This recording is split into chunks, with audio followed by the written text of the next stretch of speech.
నమస్కారం, welcome to our channel. Andhra Pradesh రాష్ట్ర ప్రజలకి కష్టం అంటే అరక్షణం కూడా ఆలస్యం చేయకుండా నారా లోకేష్ గారు ఏ విధంగా స్పందిస్తున్నారో తెలుగు రాష్ట్ర ప్రజలందరూ కూడా చూస్తున్నారు. ఏదైతే గల్ఫ్లో చిక్కుకొని ఉన్న శివ గారిని స్వదేశానికి అయితే రప్పించడం జరిగింది.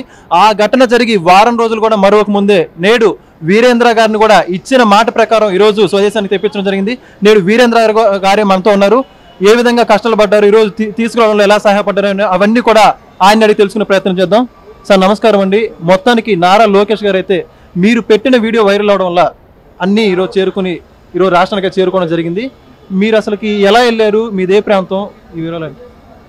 సార్ నా పేరు సరళ వీరేంద్ర కుమార్ అండి. నాది డాక్టర్ అంబేద్కర్ కోనసీమ జిల్లాలో అమలాపురం దగ్గరలో ఉన్న ఇసుకపూడికి గ్రామానికి చెందినవాడిని సార్. నేను 10వ తారీఖున ఖత్తర్ వెళ్ళాను సార్. ఏజెంట్ ఏం చెప్పాడంటే సార్, ఇంట్లో వర్కే ఉంటుంది, ఇంట్లో మాత్రమే పని చేయాలి, నువ్వు ఇంకెక్కడికి వెళ్ళవసరం లేదు అని చెప్పారు సార్. సర్లే అని నేను కూడా జీతం కూడా ఎక్కువ వస్తుంది కదా, ఇంకా ఎలా ఫ్యామిలీ ప్రాబ్లమ్స్లో ఉన్నాయి కదా, ఎలాగ తీర్చుకుందామని చాలా కష్టాలతో వెళ్ళాను సార్. అప్పులు గట్టా చేసి ఏజెంట్కి ఇచ్చి వెళ్ళాను సార్. నేను వెళ్తే నన్ను 10వ తారీఖున తీసుకువెళ్ళాడు సార్. మామూలుగా అయితే ఏజెంట్ నాతో పాటు వస్తున్నాను అన్నాడు సార్. కానీ నేను 10వ తారీఖున వెళ్తే ఏజెంట్ 9వ తారీఖున నాకు చెప్పకుండా వెళ్ళిపోయాడు సార్. వెళ్ళిపోయిన తర్వాత ఫోన్ చేసి నేను వెళ్ళిపోయాను, నువ్వు జాగ్రత్తగా వచ్చా అన్నాడు సార్ ఏజెంట్ కూడా హైదరాబాద్ సార్. హైదరాబాద్ ఓల్డ్ చార్మినార్ దగ్గర ఓల్డ్ సిటీ అని సార్.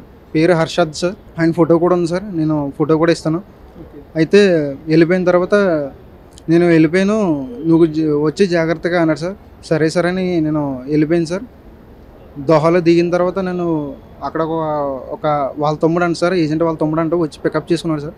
పికప్ చేసుకుని వేరే ఇంటికి తీసుకెళ్ళాడు సార్. బాబాకి అప్ చెప్పాడు సార్. బాబాకి అప్ చెప్పిన తర్వాత వాళ్ళు నన్ను ఒక చిన్న రూమ్లో పెట్టారు సార్. 10వ తారీఖు నైటు అక్కడే స్టే చేశాను సార్. 11 ఈవినింగ్కి వేరే బాబా వచ్చి నా పాస్పోర్ట్ అవి తీసుకుని సౌదీ అరేబియా తీసుకొచ్చాడు సార్.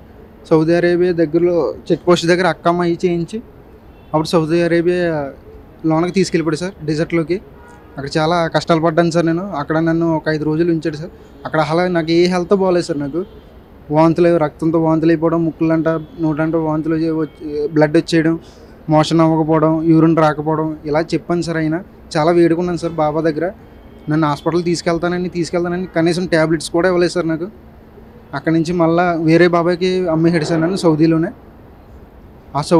ఆ వేరే బాబా దగ్గర నుంచి నేను వీడియో తీసి నేను ఇంక ఇక్కడ ఎలా ఉంటే నేను చచ్చిపోతానని నాకు అర్థమైపోయి నేను తీసి మా ఫ్రెండ్స్కి పెట్టాను సార్. మా ఫ్రెండ్కి పెడితే వాడు ఇలాగా విఎఫ్ఎక్స్లో జాబ్ చేస్తాడు సార్. వాడు సోషల్ మీడియాలో పెట్టాడు సార్. మిలాగ్రామ్ మూవీస్ వారిని ట్యాగ్ చేసి పెడితే మిలాగ్రామ్ మూవీస్ లోకేష్ గారిని ట్యాగ్ చేశారు సార్. లోకేష్ గారు వెంటనే దానికి రియాక్ట్ అయ్యారు సార్.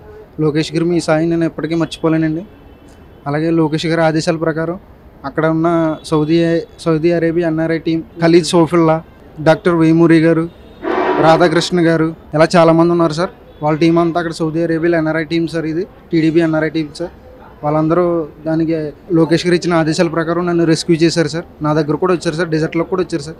చాలా థ్యాంక్స్ సార్. వాళ్ళ టీం అందరికీ టీడీపీ ఎన్ఆర్ఐ టీడీపీ అందరికీ చాలా thank you sir. Nara Lokesh గారు చాలా థ్యాంక్ యూ సార్.